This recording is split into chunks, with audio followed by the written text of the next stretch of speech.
खुलुमबाय दिनैनि रादाबखौ फरायदों आं सोदोमसा बसुमतारी। अस्ट्रेलियानि मुंदांखा क्रिकेट गेलेगिरि एन्ड्रु साइमनआ हरखाब गारिनि जाब्रबथायजों कुइन्सलेन्डआव जिउ गोमाबाय। बिथांनि बैसोआ 46 बोसोरल' जादोंमोन।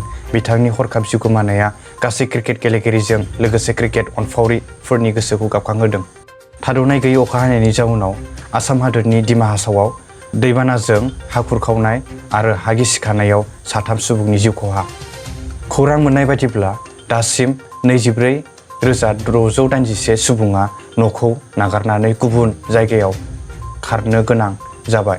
दासिम 227 सुबुंफोरखौ मोन9 रिलिफ केम्पआव दोननो हानाय जादों। थाद'नाय गैयै अखा हानायनि जाउनाव उदालगुरि जिल्लायावबो गोबां गामिफोराव आरो गुबुन गुबुन जायगाफोराव दै लोमनाय नुनो मोन्दों।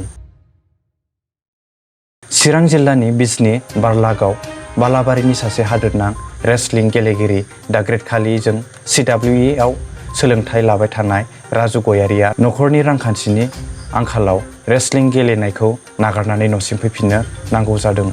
बिथाङा गुवाहाटीआव दिन हाजिरा मावनानै जानांगौ जादों।